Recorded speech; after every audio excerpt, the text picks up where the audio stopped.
Hi everybody, welcome to my video on how do you have difficult conversations, the Woman of Color edition.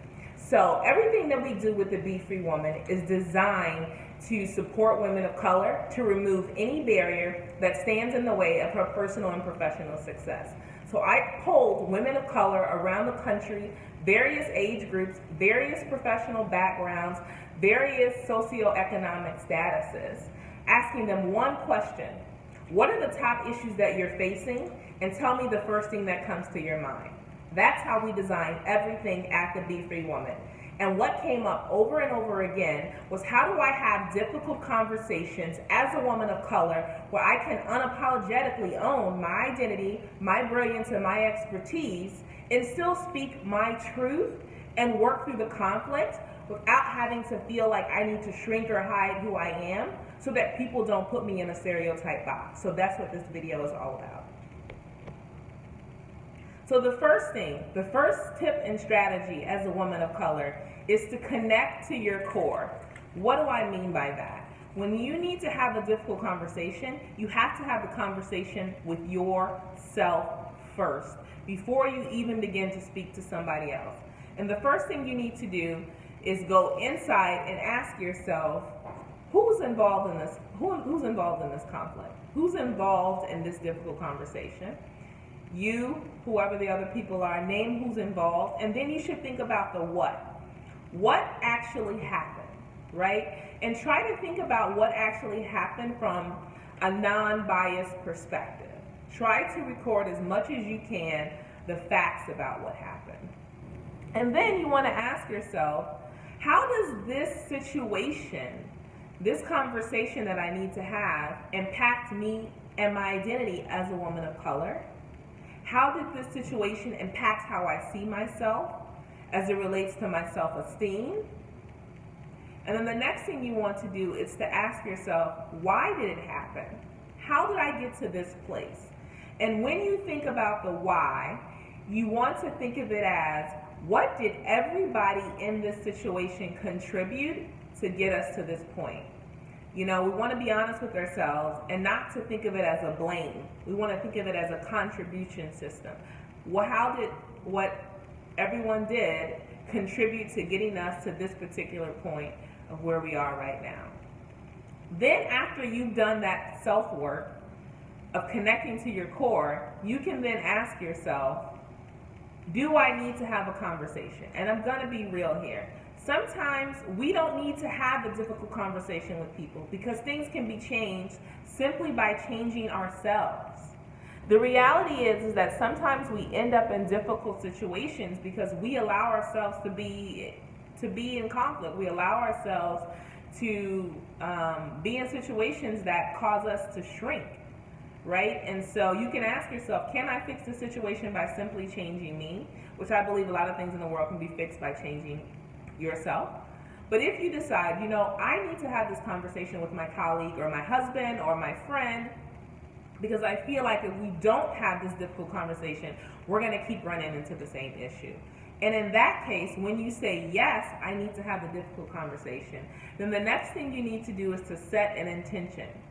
You have to decide, what am I hoping to learn from this conversation, and where do I want to grow in this conversation? And so I love this. Oprah Winfrey says that, whenever she used to record her shows and the producer would bring an idea, she would ask them, what's your intention for this show? What do you want people to get out of watching this show?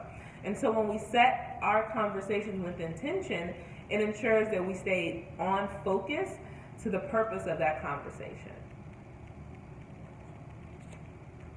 So you've decided to have the conversation, you're sitting across from the other person, and you want to think about having the conversation with the 3 L's.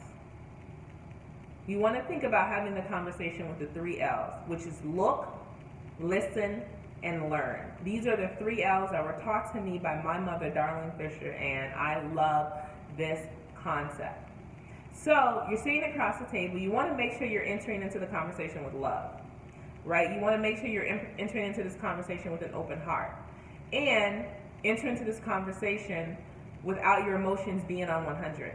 If you do step 1, which is connect to your core, which is essential, you will be able to enter into this conversation at a space where you are calm, at a space where you are grounded, and at a space where you've worked through a lot of your emotions and your feelings and the identity work so that you can have a productive conversation with this particular person.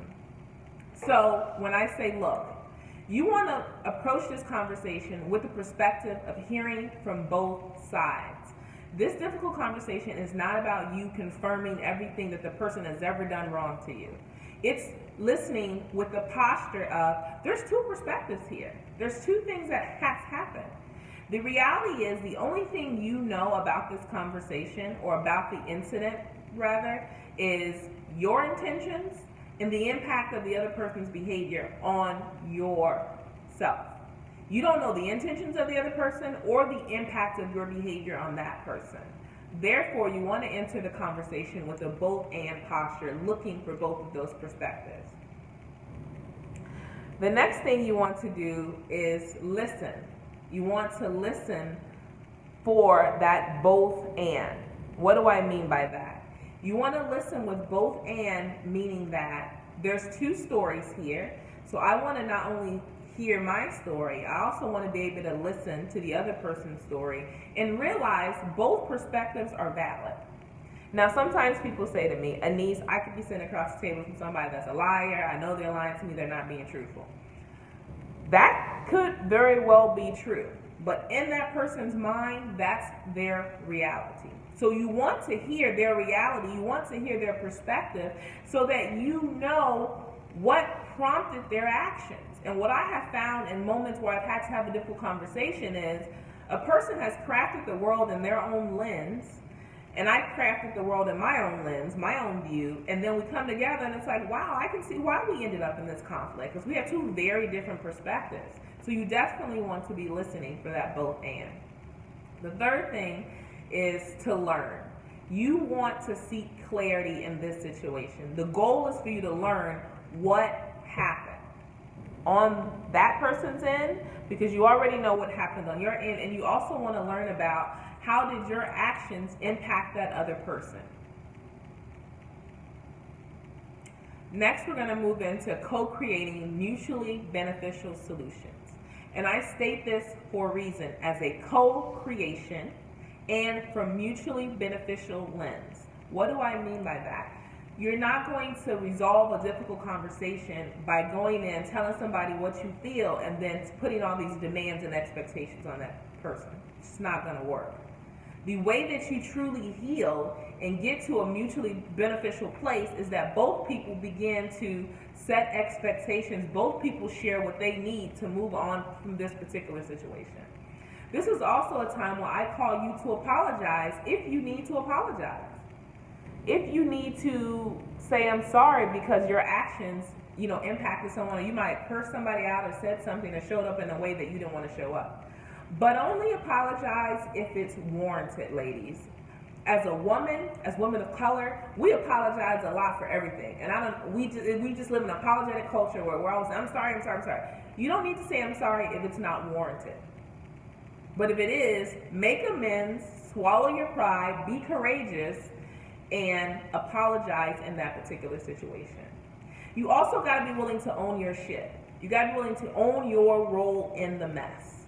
Because a part of co-creating solutions, mutually beneficial, is for each person to own. And what I find sometimes is that when I am courageous and I own my stuff, people then will own their stuff. Because I send a message, I begin to model the type of authenticity and truth that I'm seeking in this particular relationship. Trust me, it works miracles. The last thing is, you want to begin to set boundaries and new expectations. Okay? You want to be able to say, we did end up in this difficult situation, which led to us having a difficult conversation. So what new boundaries and expectations do we need to set? And boundaries is a woman's best friend, it's a man's best friend, it's everybody's best friends. And when you get on the same page with setting expectations, that then allows you to move forward in a healthy manner. Because oftentimes in relationships, we don't set mutual expectations with one another. I have my expectations in my head, you have your expectations in your head, and we're both walking around in this relationship without having a conversation. And so naturally, we're going to eventually get to a point where we bump heads, which will require us to have a meeting of the minds on what are our mutual expectations. And then what you have to do is you have to follow up after you co-create mutually beneficial solutions. Follow-up is really key. We have to be consistent. What happens a lot is that we have a difficult conversation, we say a bunch of stuff that we're going to do differently, and then we never follow up, and then sometimes you end up in the situation again because you didn't follow up. So set a mutually agreed upon time frame for the both of you to check back in to see, are things working the way you want them to work? Do you need to make any shifts? Now the last step that I said, this is really important. We have to make room in our mind and our spirit. What do I mean by that? We have to make it a practice of having difficult conversations, but you must choose wisely. Why? We don't have enough strength in us to have difficult conversations all day, every day. You will find yourself grumpy and unhappy. So I believe very strongly in picking and choosing your battles. That's why I said in number 2, make the decision, right? Because you don't have to always have a difficult conversation. You can simply make a decision to change yourself. However, the more you get into the practice of speaking your truth, the more you get into the practice of unapologetically owning who you are and also challenging systems of sexism and racism when they come up in your life, or challenge when people mistreat you, the more you flex that muscle, you then make room for your mind and your spirit to be free. You make room for you to live more of a stress-free life. You know, if we don't have difficult conversations, then what happens is that we essentially build up all of this tension in our relationships. We build up tension in our body, and it's not healthy. So you want to free your mind and free your spirit by making it a daily practice, you know, as needed, and choosing wisely to have these difficult conversations.